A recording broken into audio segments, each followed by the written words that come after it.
Pasó un martes por la noche en nuestra casa de Coyoacán.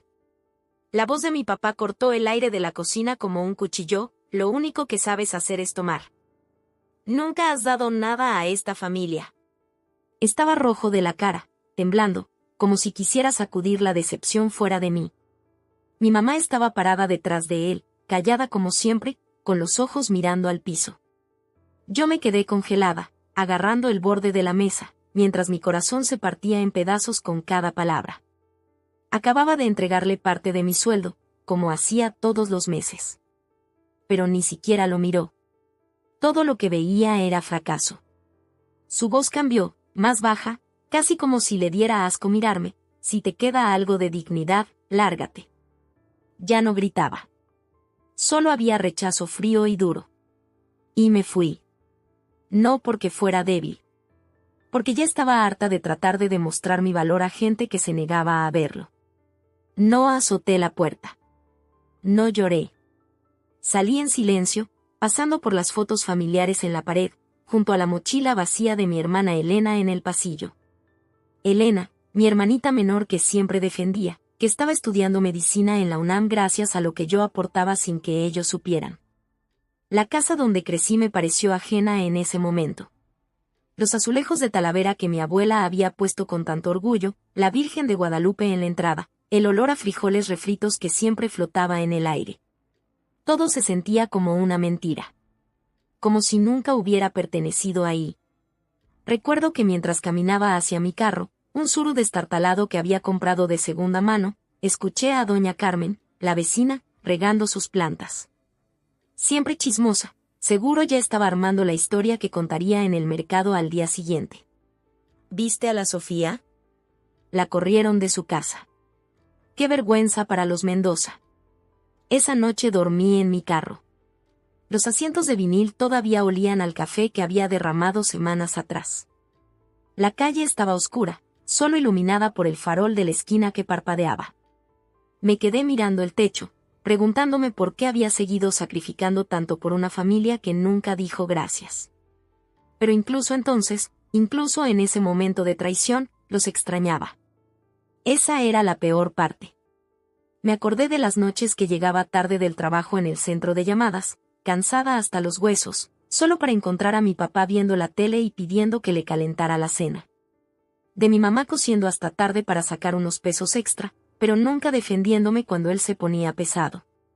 De Elena estudiando en la mesa del comedor, concentrada en sus libros de anatomía, sin saber que yo había pagado su colegiatura ese mes en lugar de arreglar mi carro. El barrio estaba callado. Solo se escuchaban los perros ladrando a lo lejos y algún borracho cantando por la avenida principal. Me tapé con mi chamarra y traté de dormir, pero las lágrimas que no había soltado antes empezaron a caer.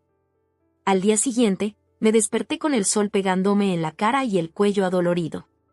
Un vendedor de tamales pasó gritando tamales, tamales oaxaqueños, y por un momento todo pareció normal. Como si nada hubiera pasado. Como si todavía tuviera un hogar al cual regresar. Pero no era así. Arranqué el carro y me fui sin mirar atrás. En el espejo retrovisor vi la casa azul donde había crecido haciéndose cada vez más pequeña. Donde había aprendido a hacer tortillas con mi abuela, donde había llorado mi primer desamor, donde había soñado con un futuro mejor. Mi celular empezó a sonar. Era mi mamá. No contesté. Sonó otra vez. Era Elena.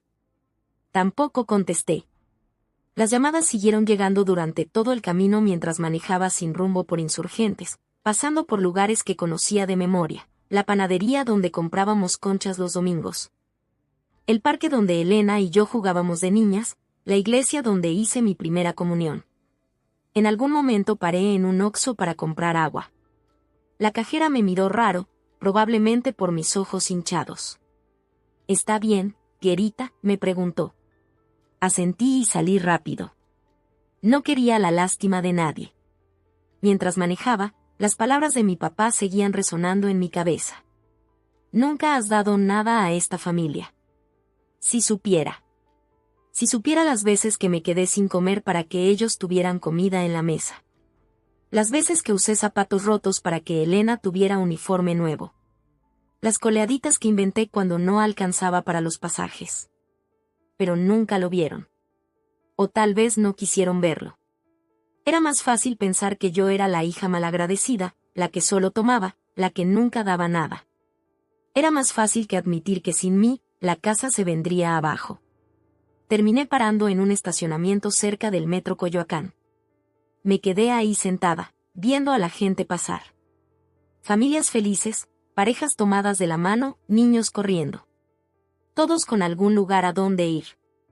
Todos menos yo. Fue entonces cuando tomé la decisión. No iba a volver. No iba a rogar. No iba a seguir mendigando amor en una casa donde mi valor se medía solo por lo que podía dar. Si querían ver fracaso, que lo vieran. Pero sería un fracaso mío, no de ellos. Sería libre. Cerré los ojos y respiré profundo. El aire de la ciudad, contaminado y todo, nunca me había sabido tan dulce. Era el sabor de la libertad. Amargo, sí. Pero mío. La primera semana fue un desmadre total. Me la pasé brincando de sofá en sofá, a veces quedándome con Mariana, una compañera del call center, a veces durmiendo otra vez en mi suru. No le dije a nadie de mi familia dónde estaba. Cambié mi número de celular, lo cual me costó un dineral con Telcel, pero valía la pena. Abrí una cuenta nueva en Santander, lejos de la sucursal donde mi papá conocía al gerente. Por primera vez en mi vida, me quedé con todo mi sueldo. Se sentía raro, casi como si estuviera robando, aunque era mi propio dinero. Cada vez que compraba comida o pagaba algo, la culpa me picaba como una espina. Me había acostumbrado tanto a dar que recibir, incluso de mí misma, se sentía mal. La segunda semana, Mariana me dijo que no podía quedarme más tiempo.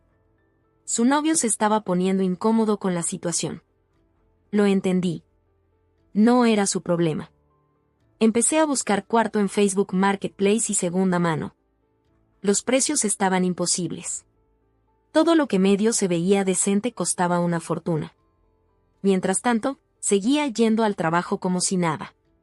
Nadie sabía lo que estaba pasando. Me maquillaba en los baños del metro, me cambiaba en un Starbucks cerca de la oficina. Guardaba mi vida entera en una maleta que cargaba para todos lados. Era agotador, pero no me iba a rendir. Encontré un cuartito en la Doctores, no en la mejor zona, pero era lo que podía pagar. Era tan pequeño que apenas cabía una cama individual y un buró. No tenía ventanas, solo un tragaluz que dejaba entrar un poco de luz. La primera noche que dormí ahí, las paredes se sentían como si me estuvieran aplastando. Pero era mío. Nadie me lo podía quitar. Empecé a trabajar horas extra, turnos nocturnos, fines de semana. Todo lo que pudiera para juntar más dinero. Mis compañeros pensaban que me había vuelto súper ambiciosa de repente. Si supieran que solo estaba tratando de sobrevivir. Colgué una sola foto en mi cuarto, Elena y yo en los columpios del Parque de los Venados, cuando ella tenía como 8 años y yo 15. Las dos sonriendo, sin saber lo que vendría después. No lloré cuando la colgué. Todavía no. Pero algunas noches, cuando todo estaba demasiado callado y los vecinos no estaban peleando, me quedaba despierta mirándola, preguntándome qué estaría pensando Elena. Preguntándome si me odiaba. Poco a poco empecé a armar una rutina. Me levantaba a las 5 de la mañana, me bañaba con agua fría porque el calentador nunca servía, desayunaba un café soluble y un gansito del Oxxo. Tomaba el metro hasta Polanco, donde estaba la oficina. Trabajaba mis 8 horas, más las extras cuando podía. Regresaba a mi cuarto tipo 10 u 11 de la noche, me hacía un sándwich de jamón, veía un rato Netflix en mi celular, y me dormía. Los fines de semana los usaba para lavar ropa en una lavandería automática cerca del Metro San Antonio. Me sentaba ahí con mi libro mientras daba vueltas la lavadora, fingiendo que era un estudiante normal, no una mujer de 26 años que había perdido a su familia. Un sábado, mientras esperaba mi ropa, vi a una señora con sus hijas. La más chica se parecía a Elena cuando era bebé. La misma nariz respingada, los mismos ojos grandes. Me tuve que salir para no ponerme a llorar ahí mismo. Empecé a cocinar más seguido para ahorrar dinero. Compraba verduras en el mercado de Medellín, donde todo era más barato. Aprendí a hacer maravillas con 1 kilo de papa, un poco de jitomate y mucha creatividad. Mi especialidad era el arroz rojo, igualito al que hacía mi abuela, pero sin el secreto que nunca me quiso contar. En las noches, cuando no podía dormir, escribía en un cuaderno que compré en la papelería de la esquina. No cartas ni nada formal, solo pensamientos sueltos. Hoy no lloré. Vi a alguien que se parecía a papá en el metro. Elena debe estar en exámenes finales. Cosas así. Era mi forma de no volverme loca. Un día, después de cobrar mi quincena, decidí darme un lujo. Fui a los tacos de canasta de la Roma Norte, los que están por Álvaro Obregón.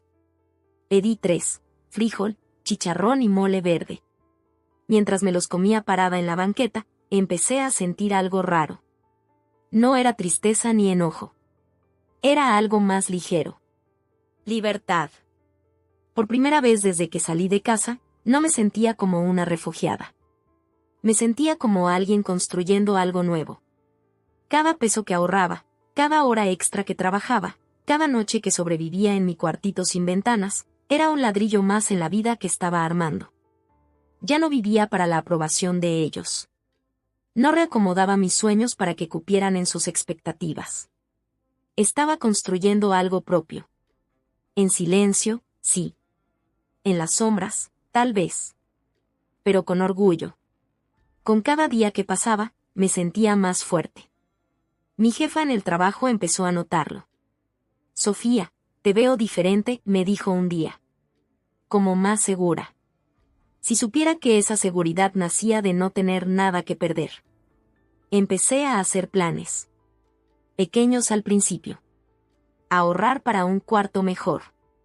Tal vez inscribirme en un curso en línea. Aprender inglés de verdad, no solo las frases del call center. Cada plan era un paso más lejos de la Casa Azul de Coyoacán, un paso más cerca de quien quería ser. A veces, cuando pasaba por alguna tienda departamental, veía cosas que antes hubiera comprado para la casa. Sartenes nuevos, cortinas bonitas, uno de esos jarrones que tanto le gustaban a mi mamá. Pero ya no. Ahora el dinero era para mí. Para mi futuro. Para demostrarme a mí misma que sí valía la pena. No fue fácil. Hubo noches donde lloré hasta quedarme dormida. Mañanas donde no quería levantarme. Momentos donde casi marco el número de la casa. Pero no lo hice. Porque sabía que volver sería admitir que tenían razón. Que no era nada sin ellos. Y eso no era verdad. Yo era Sofía Mendoza. No la hija malagradecida. No la hermana que pagaba colegiaturas en secreto. Solo Sofía. Y por primera vez en mi vida, eso era suficiente. Cada día que pasaba, mi cuartito sin ventanas se sentía menos como una prisión y más como un refugio. Mi refugio. Mi nueva vida. Mi libertad. Había pasado exactamente 1 mes desde que salí de casa. No había hablado con nadie de la familia. Ni con mi mamá. Ni siquiera con Elena. Me las había arreglado para mantenerme invisible, como un fantasma en la ciudad. Mi nueva vida empezaba a tomar forma. Ya tenía una rutina, un pequeño círculo de conocidos en el trabajo, incluso había comprado una plantita para mi cuarto. Un cactus, porque era lo único que sabía que no se me iba a morir. Era un jueves por la noche. Estaba cenando unos taquitos de frijol que había hecho, viendo una serie coreana en mi celular, cuando la pantalla se iluminó con una llamada. No era un número guardado, pero lo reconocí al instante. Mi estómago dio un vuelco. Era el celular de Elena. Me quedé paralizada, mirando la pantalla vibrar. Una parte de mí quería contestar, escuchar su voz, saber que estaba bien. Otra parte, la parte herida, quería dejar que sonara hasta que se cortara. Al final, mi dedo se movió solo. Contesté. Del otro lado, Elena estaba llorando. Su voz sonaba quebrada, desesperada. Sofía. Sofía, ¿eres tú? Por favor, contéstame. El corazón se me partió un poco más. No había usado ese apodo desde que éramos niñas. ¿Qué pasa, Elena? Mi voz sonó más fría de lo que quería. Pero no podía evitarlo. Las heridas estaban demasiado frescas. Los pagos de la colegiatura, la universidad dice que no han recibido la transferencia del último mes. Van a cancelar mi inscripción si no pago antes del lunes. ¿Qué está pasando? Mamá dice que no sabe nada, que papá está igual de confundido. Nadie me explica nada. Me senté en el borde de mi cama. Por supuesto que no sabían. Nunca les dije que yo pagaba la universidad de Elena. Era mi secreto, mi forma silenciosa de cuidarla. Depositaba directo a la cuenta de la UNAM cada mes, sin falta. Hasta ahora. Elena seguía hablando, cada vez más alterada. Intenté conseguir trabajo, pero con las clases y las prácticas no me da tiempo. Sofía, no entiendo qué pasó. ¿Por qué te fuiste? ¿Por qué no contestas? ¿Qué hice mal? Esa última pregunta me dolió. Elena no había hecho nada mal. Era la única inocente en todo este desastre. Pero no podía explicarle todo por teléfono. No así. ¿Papá no te dijo nada?, pregunté, aunque ya sabía la respuesta. Solo que te fuiste por berrinchuda. Que no sabías valorar lo que tenías. Pero yo sé que no es verdad. Tú no eres así. ¿Qué pasó de verdad? Cerré los ojos. Me imaginé a mi papá contando su versión de la historia, pintándome como la hija malagradecida que abandonó a su familia. Sin mencionar sus palabras hirientes, su desprecio constante, los años de sacrificio invisible. Elena, yo. Empecé, pero no sabía cómo continuar. ¿Cómo le explicas a tu hermana menor que has sido tú quien ha pagado su educación todos estos años? ¿Cómo le dices que tus propios padres te echaron de casa? ¿Sabías que yo he estado pagando tu universidad? Las palabras salieron antes de que pudiera detenerlas. Silencio. Luego un sollozo ahogado. ¿Qué? ¿Desde que entraste? Cada mes. Los libros, las colegiaturas, todo. Era yo. Pero mamá dijo que habían ahorrado. ¿Qué tenían un fondo? No hay ningún fondo, Elena. Nunca lo hubo. Escuché cómo se quebraba del otro lado del teléfono. Mi hermanita, mi Elena, la que siempre protegí, estaba descubriendo que toda su educación había sido una mentira. O más bien, una verdad a medias. ¿Por qué no me dijiste? Porque querías estudiar. Porque eres brillante. Porque mereces tener una oportunidad que yo nunca tuve. Mi voz se quebró un poco. Y porque sabía que si te enterabas, no lo aceptarías. Sofía, yo no sé qué decir. Todo este tiempo pensé que... Sé lo que pensaste. Y está bien. Era mejor así. Hubo un momento de silencio. Podía escuchar su respiración entrecortada, tratando de procesar todo. ¿Por qué paraste los pagos? Me levanté y caminé hacia mi única ventana, el tragaluz. La luna se veía pequeña desde ahí, como todo en mi nueva vida. Papá me dijo que nunca había dado nada a la familia. Que solo tomaba. Me corrió de la casa. Eso no es verdad. Tú siempre estabas ahí. Siempre ayudabas. Aparentemente no era suficiente. Elena empezó a hablar rápido, atropelladamente. Voy a hablar con ellos. Les voy a decir la verdad. Esto no puede quedar así. Tienes que volver, Sofía. Tu cuarto está igual, nadie lo ha tocado. Por favor. No. La palabra salió firme, definitiva. No voy a volver, Elena. Ya no. Pero, ¿y mis estudios? ¿Qué voy a hacer? Ahí estaba. La pregunta del millón. Mi corazón se debatía entre el amor por mi hermana y la necesidad de protegerme a mí misma. Durante años había puesto las necesidades de otros antes que las mías. ¿Hasta cuándo? Hay opciones, dije finalmente. Puedes aplicar para una beca. Conseguir un trabajo de medio tiempo. Pedir un préstamo estudiantil. Me detuve, sabiendo que lo siguiente iba a doler, pueden usar el dinero que yo aportaba cada mes a la casa. Ese que aparentemente nunca fue suficiente. Sophie, por favor. No seas así. Yo nunca supe. Lo sé. Y era verdad. Elena no tenía la culpa. Pero yo tampoco. Mira, te voy a mandar un mensaje con información sobre becas y programas de apoyo. Hay muchas opciones. No quiero opciones. Quiero a mi hermana de vuelta. Se me hizo un nudo en la garganta. Yo también la quería de vuelta. Quería nuestros domingos de películas, nuestras pláticas hasta tarde, nuestras risas compartidas. Pero no podía volver a una casa donde no era valorada. Elena, te quiero. Siempre te voy a querer. Pero necesito hacer esto por mí. ¿Al menos me vas a decir dónde estás? No. Todavía no. Necesito tiempo. Antes de que pudiera responder, le mandé un mensaje rápido. Pensé que nunca daban nada a la familia. Y colgué. Me quedé ahí parada, el celular pesando en mi mano como una piedra. Sabía que sonaba cruel. Que Elena no merecía pagar por los errores de nuestros padres. Pero necesitaba que entendieran. Todos ellos. Necesitaba que sintieran, aunque fuera un poco, el peso de mi ausencia. El celular empezó a sonar otra vez. Elena. No contesté. Sonó 10 veces más esa noche.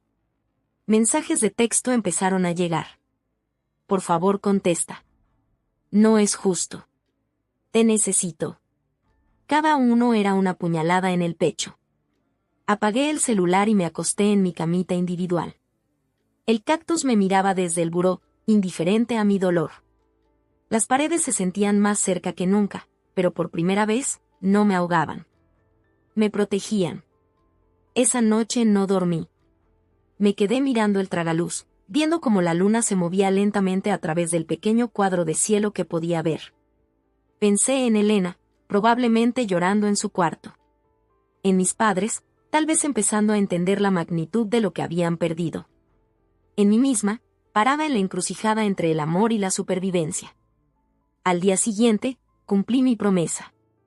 Le mandé a Elena información sobre becas, trabajos de medio tiempo compatibles con sus horarios, y programas de apoyo estudiantil. No volví a prender mi celular por una semana.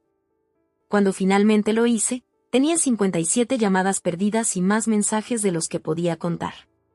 Pero también tenía algo más. Un mensaje de Elena: conseguí una beca parcial.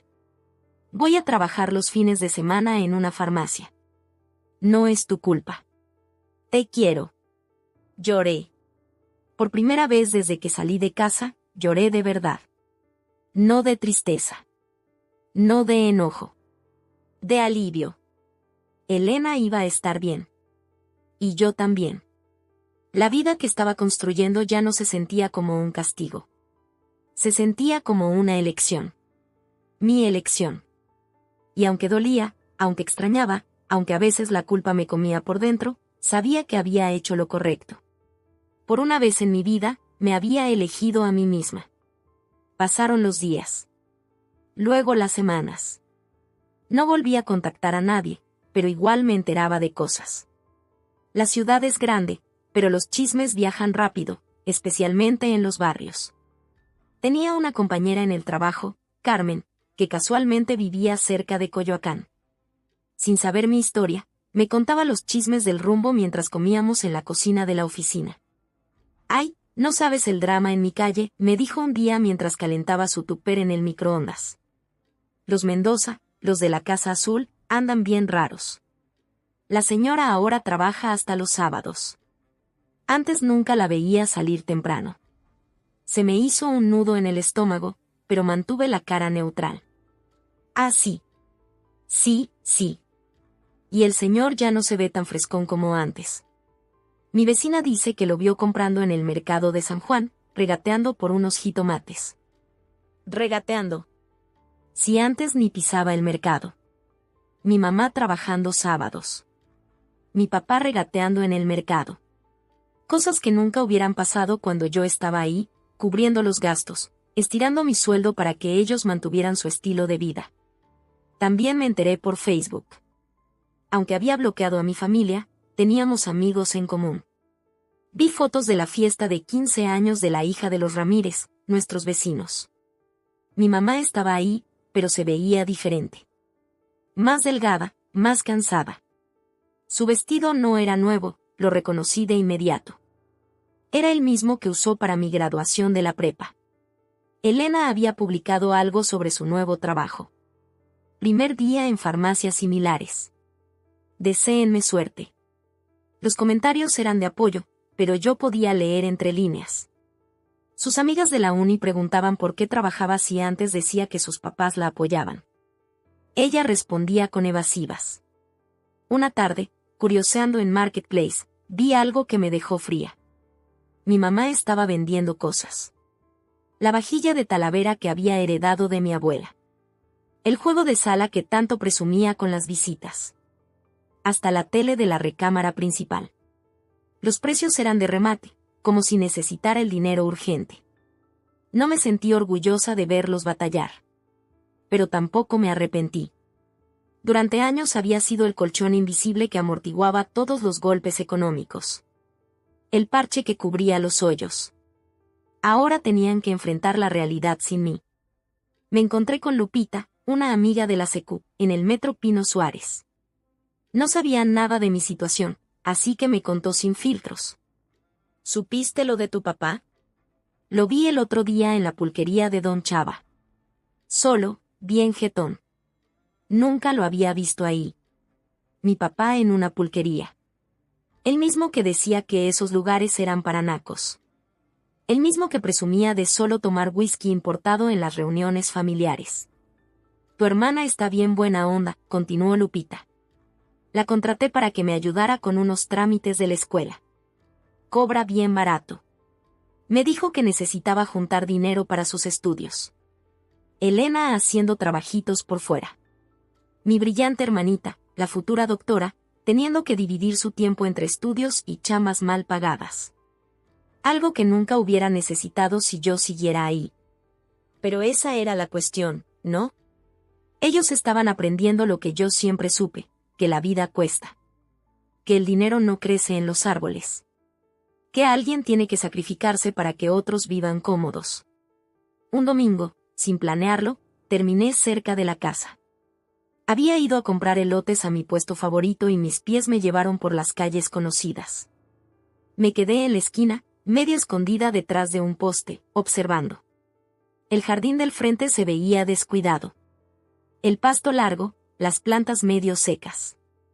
Mi papá estaba ahí, tratando de cortar el césped con unas tijeras oxidadas. Se veía frustrado, sudando bajo el sol del mediodía. Antes pagábamos a don Roberto para que viniera cada 2 semanas. Ahora no había dinero para esos lujos. Vi a mi mamá salir con un bote de basura. Llevaba pants y una playera vieja, el pelo recogido en una cola descuidada. Nada que ver con la señora arreglada que conocí. Se detuvo un momento para hablar con mi papá. No pude escuchar qué decían, pero vi cómo él negaba con la cabeza, derrotado. Me moví cuando vi a Elena asomarse a la ventana. No quería que me viera. No todavía. Pero alcancé a notar las ojeras bajo sus ojos, el cansancio en su postura. Mi niña estudiosa ahora dividida entre libros y cajas registradoras. Esa noche, en mi cuartito, escribí en mi cuaderno, los vi hoy. Se están cayendo a pedazos. ¿Debería sentirme mal? Pero no encontré respuesta. Solo sabía que verlos así confirmaba lo que siempre sospeché, que mi valor en esa casa se medía solo por lo que aportaba económicamente. Las semanas siguieron pasando. Más chismes llegaban a mis oídos. Que si mi papá había pedido prestado a sus compadres. Que si mi mamá estaba vendiendo Avon. Que si Elena había tenido que dejar algunas materias para tener más tiempo de trabajar. Cada noticia era como una pieza de rompecabezas. La imagen completa mostraba una familia que había dependido de mí mucho más de lo que cualquiera quería admitir. Una familia que ahora tenía que aprender a sobrevivir sin su red de seguridad invisible. No era bonito verlos luchar. Pero era necesario. Necesitaban entender el peso de la vida real, ese que yo había cargado sola durante tanto tiempo. Necesitaban valorar lo que habían tenido y dado por sentado. Mi propia vida, mientras tanto, seguía mejorando. Había conseguido un pequeño aumento en el trabajo. Me mudé a un cuarto un poco mejor, este sí con una ventana de verdad. Empecé a tomar clases de inglés en línea. Cada pequeño logro era mío, ganado con mi esfuerzo, sin deberle nada a nadie. A veces, en mis momentos de debilidad, pensaba en mandarles dinero. En secreto, como siempre. Pero me detenía. No porque fuera cruel, sino porque entendía que ese había sido siempre el problema. Mi ayuda silenciosa había permitido que me ignoraran, que me menospreciaran, que no vieran mi valor más allá de los billetes. Ahora, sin mí, la casa de Coyoacán se tambaleaba. Y aunque me dolía ver a Elena batallar, aunque me preocupaba la salud de mi mamá, aunque incluso sentía lástima por mi papá, sabía que esto era parte del proceso. Tenían que caer para aprender a levantarse. Tenían que perderme para entender lo que habían tenido. Yo había sido el pilar invisible por mucho tiempo. Ahora les tocaba a ellos descubrir cómo mantenerse en pie sin mí. Y mientras ellos aprendían esa dura lección, yo aprendía otra igual de importante, que mi valor no dependía de cuánto pudiera dar, sino de quién era yo como persona. En mi nuevo departamento, con mi ventana real y mi vida propia, por fin podía ver el cielo completo. No solo el pedacito que me tocaba antes. Y aunque a veces el precio de esa vista era la soledad, prefería estar sola y completa que acompañada e invisible. Empecé a escribir las cartas una noche de octubre, cuando el frío comenzaba a colarse por la ventana de mi nuevo depa. No sé por qué empecé. Tal vez porque necesitaba sacar todo lo que llevaba atorado en el pecho. Tal vez porque las palabras en papel duelen menos que las palabras gritadas. La primera fue para mi mamá. Compré un cuaderno bonito en Sanborns, de esos con flores en la portada que tanto le gustaban. Me senté en mi mesita plegable, con una taza de café cargado, y empecé: mamá, ¿alguna vez te preguntaste por qué llegaba tan tarde los viernes? Era porque hacía doble turno para cubrir los gastos de la casa. ¿Te acuerdas cuando te dije que no tenía hambre en las cenas? Era mentira. Sí tenía, pero prefería que alcanzara la comida para todos. ¿Notaste que usé los mismos zapatos por 3 años? Los pegaba con cola loca cada vez que se despegaban porque el dinero era para otras cosas. Nunca me defendiste. Cuando papá gritaba, cuando me humillaba, cuando me hacía sentir como basura, tú solo bajabas la mirada. ¿Era más fácil así? ¿Era más cómodo dejar que tu hija mayor cargara con todo?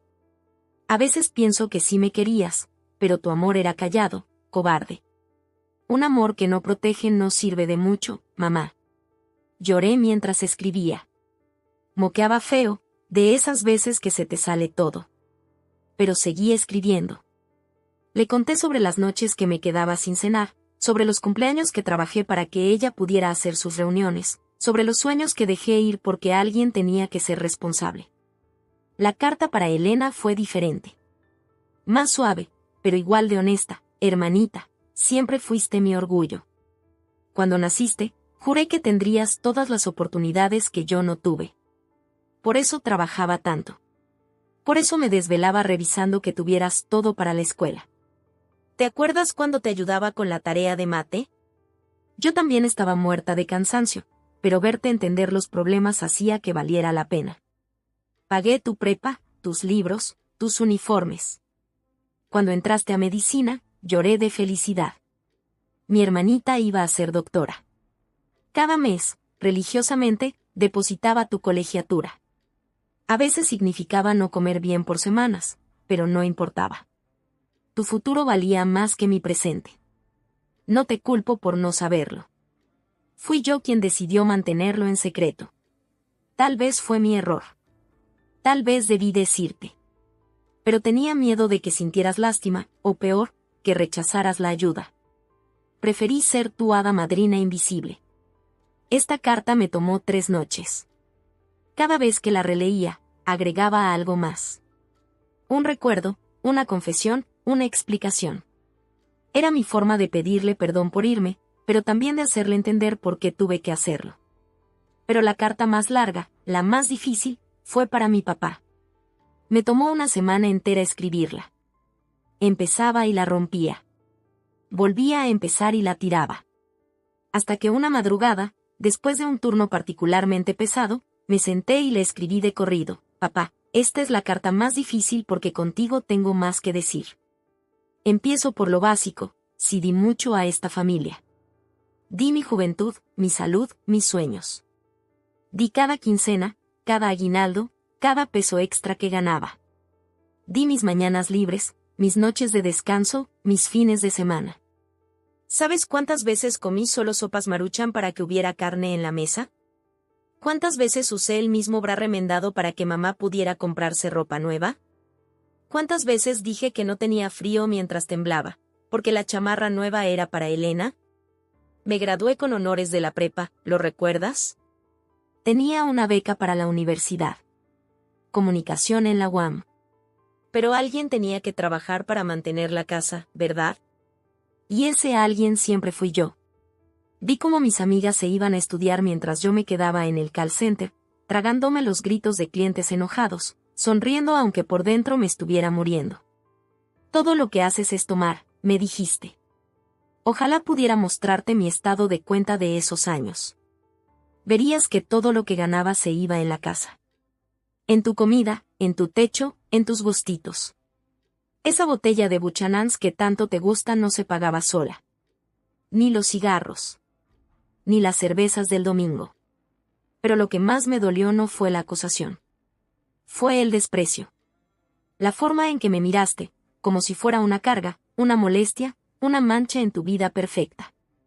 Como si todos esos años de sacrificio no valieran nada. Como si yo no valiera nada. Seguí escribiendo hasta que me dolió la mano. Le conté sobre las promociones que rechacé porque implicaban viajar y no podía dejar la casa sola. Sobre los cursos que no tomé porque el dinero era para otras cosas. Sobre el novio que dejé ir porque no aprobaba que mantuviera a mi familia. A veces la carta se volvía muy amarga. La releía y suavizaba algunas partes. No porque él mereciera mi consideración, sino porque yo necesitaba sacar el veneno sin envenenarme a mí misma. También escribí cartas más cortas.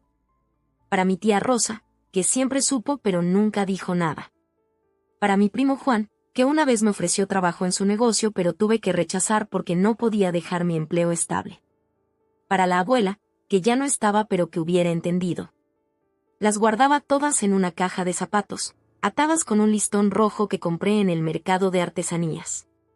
Cada carta era una pieza de mi historia, una verdad no dicha, un desahogo necesario. Algunas noches las sacaba y las releía. Agregaba postdata, corregía palabras, añadía detalles que se me habían olvidado. Era mi terapia casera, mi forma de procesar años de dolor acumulado. Una vez casi mando la carta de Elena. Estaba en el buzón de correos, el sobre en mi mano, la dirección escrita con mi mejor letra. Pero al final no pude. No porque no quisiera que la leyera, sino porque entendí que las palabras no serían suficientes. Necesitaba tiempo. Necesitábamos tiempo. Las cartas se volvieron mi confesionario. Ahí vaciaba mis miedos, mis enojos, mis arrepentimientos. Le escribí a mi jefa del primer trabajo, agradeciéndole por enseñarme a ser fuerte. A mi maestra de secundaria, que una vez me dijo que llegaría lejos. A mi yo del pasado, pidiéndole perdón por no cuidarla mejor. Con cada carta, sentía que me quitaba un peso de encima. Era como ir pelando capas de dolor, de resentimiento, de culpa. No las mandaba porque no era necesario. El acto de escribirlas, de poner en palabras lo que nunca pude decir, era suficiente. Un día, después de meses de escribir, me di cuenta de algo. Las cartas habían dejado de ser sobre ellos. Ahora eran sobre mí. Sobre mi proceso, mi sanación, mi camino hacia adelante. Ya no escribía para explicar o justificar. Escribía para entender, para perdonar, para soltar. La última carta que escribí fue para mí misma. Sophie, lo hiciste. Sobreviviste. Elegiste tu vida sobre sus expectativas. Elegiste tu valor sobre su desprecio. Fue difícil, fue doloroso, pero era necesario. No eres mala hija por irte. No eres mala hermana por dejar de pagar. Eres una mujer que por fin aprendió que también merece ser cuidada, valorada, amada. Y si ellos no podían darte eso, entonces tenías que dártelo tú misma. Te perdono por dudar. Te aplaudo por resistir. Te abrazo por ser valiente. Ahora sí puedes empezar de nuevo. Esa noche dormí sin pesadillas por primera vez en meses. Las cartas seguían en su caja, sin enviar, pero su propósito estaba cumplido. Me habían ayudado a sanar, a entender, a perdonar. No necesitaban llegar a sus destinatarios porque el destinatario real siempre fui yo. Eran mi forma de cerrar círculos, de hacer las paces con mi pasado, de prepararme para lo que venía. Porque aunque las heridas todavía dolían, aunque los lazos rotos todavía sangraban, yo estaba lista para seguir adelante. Las cartas eran mi despedida, mi catarsis, mi liberación. Y aunque nunca las leyeran, habían cumplido su misión, me habían devuelto a mí misma. Ya pasó un año. Un año completo desde aquella noche cuando mi papá me corrió de la casa. Ahora vivo en un departamento de verdad en la colonia del Valle. 2 recámaras, una cocinita integral, hasta un balconcito donde cultivo tomates cherry y albahaca. Mi cactus original sigue conmigo, pero ahora tiene compañía, suculentas, un ficus, hasta una orquídea que me regalé cuando me ascendieron a supervisora. Mi vida tiene ritmo propio ahora. Me levanto a las 6, no porque tenga que preparar desayunos para otros, sino porque disfruto mi café tranquila mientras veo las noticias. Los lunes hago yoga en el parque, los miércoles voy a mi clase de francés, los viernes salgo con mis amigas del trabajo.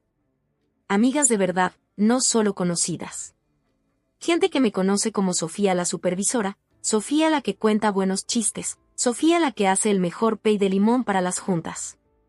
La semana pasada llegó una carta. El sobre tenía la letra de Elena, temblorosa, como si le hubiera costado trabajo escribirla.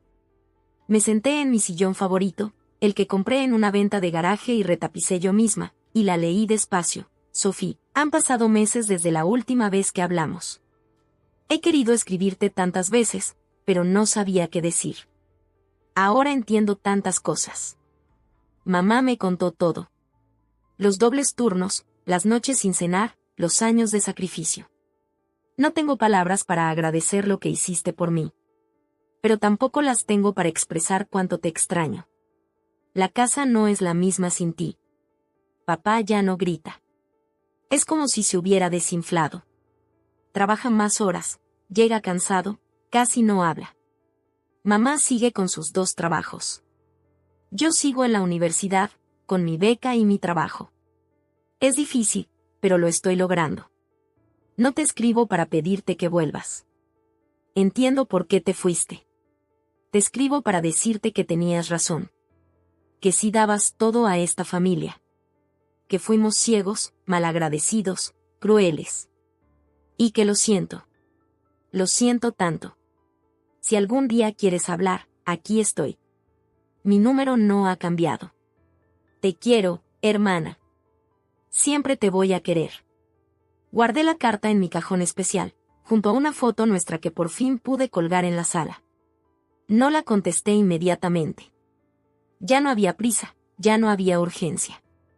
Respondería cuando estuviera lista, cuando las palabras fluyeran sin dolor, solo con cariño. Mi terapeuta dice que estoy progresando. Sí, ahora voy a terapia. Los martes después del trabajo. Al principio me daba pena, sentía que era admitir debilidad. Pero Lucía, mi terapeuta, me ayudó a entender que es todo lo contrario. Es fuerza reconocer que necesitas ayuda. Es valentía trabajar en tus heridas. Hablamos mucho sobre la culpa del sobreviviente. Ese sentimiento de que no merezco estar bien mientras ellos sufren. Pero como dice Lucía, no fui yo quien creó esta situación. Yo solo dejé de perpetuarla. Dejé de ser el parche que cubría los problemas en lugar de resolverlos. He hecho nuevos amigos. Está Miguel, del depa de arriba, que me enseñó a cocinar mole negro. Está Sandra, mi compañera de francés, con quien planeo un viaje a París el próximo año. Está Roberto, el del café de la esquina, que ya sabe mi orden de memoria y siempre pregunta cómo estoy. Mi familia también creció, pero de otra forma. Familia elegida, le dicen. Gente que me quiere por quien soy, no por lo que puedo darles. Que celebra mis logros sin sentir que les quito algo. Que me apoya sin condiciones. La otra noche soñé con la casa de Coyoacán. Pero no era una pesadilla. Era un recuerdo bonito, Elena y yo haciendo pasteles en la cocina, enharinadas hasta las orejas, riéndonos como locas. Me desperté sonriendo, no llorando. El dolor se está transformando en nostalgia, la rabia en comprensión. A veces paso por el barrio. No a propósito, pero ya no le saco la vuelta. La última vez vi a mi mamá en el mercado. Nos miramos desde lejos. Ella levantó la mano en un saludo tímido. Yo asentí con la cabeza. No hablamos, pero fue suficiente. Un reconocimiento mutuo de que existimos, de que lo que pasó pasó, de que tal vez algún día habrá espacio para más. He empezado a pensar en el futuro con esperanza, no con miedo. Ahorro para un diplomado, planeo vacaciones, sueño con proyectos. Mi vida ya no está en pausa esperando su aprobación. Está en play, a todo volumen, en Technicolor brillante. El dinero que antes iba para la casa ahora va para mí. No en lujos innecesarios, sino en inversión personal. Clases, libros, experiencias. Este fin de semana fui a Valle de Bravo con las chicas del trabajo.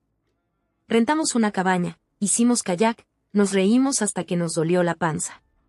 Subí las fotos a Instagram sin pensar quién las vería, sin calcular qué imagen proyectaban. Solo yo, feliz, viviendo. A veces la culpa todavía me pellizca. Cuando veo algo que sé que le gustaría a mi mamá. Cuando escucho una canción que Elena y yo cantábamos. Cuando huelo el cigarro que fumaba mi papá. Pero ya no me paraliza. La reconozco, la saludo como a una vieja conocida y la dejo pasar. Mi nombre sigue siendo Sofía Mendoza. Pero ahora significa algo diferente. Ya no soy la hija sacrificada, la hermana invisible, la proveedora silenciosa. Soy Sofía la superviviente. Sofía la valiente. Sofía la que se eligió a sí misma. Mi depa tiene fotos por todos lados. Selfies con amigos, paisajes de mis viajes, momentos capturados. En una esquina especial está la foto de Elena y yo en los columpios. Pero ya no es la única. Ya no vivo en el pasado. Vivo en el presente, construyendo mi futuro. He aprendido que paz no es ausencia de conflicto. Es aceptación. Es entender que hice lo mejor que pude con lo que sabía en ese momento. Que ellos también, a su manera torcida, hicieron lo mismo. Que el perdón no significa olvido, sino liberación. Tal vez un día nos sentemos todos a hablar. Tal vez no. Ya no dependo de ese tal vez para ser feliz. Mi paz no está condicionada a su arrepentimiento. Mi valor no necesita su validación. Camino con la cabeza alta por las calles de la del Valle. Saludo a mis vecinos, riego mis plantas, vivo mi vida. Una vida que construí desde cero, con mis propias manos, con mi propio sudor, con mis propias lágrimas. He dado suficiente a otros. Ahora me toca darme a mí misma. Y eso no me hace egoísta. Me hace humana. Me hace libre. Me hace, por fin, verdaderamente yo. La historia no termina con un gran reencuentro familiar ni con dramáticas disculpas bajo la lluvia. Termina conmigo, en mi balcón, viendo el atardecer sobre la ciudad, con una copa de vino en la mano y paz en el corazón. Termina con la comprensión de que a veces, alejarse no es huir. Es elegir vivir. Y yo elegí vivir. Plenamente, alegremente, auténticamente. Sin deberle nada a nadie más que a mí misma. Con cicatrices que ya no duelen, sino que recuerdan. Con un futuro que ya no depende del pasado. Me llamo Sofía Mendoza. Y por primera vez en mi vida, eso es exactamente quien quiero ser.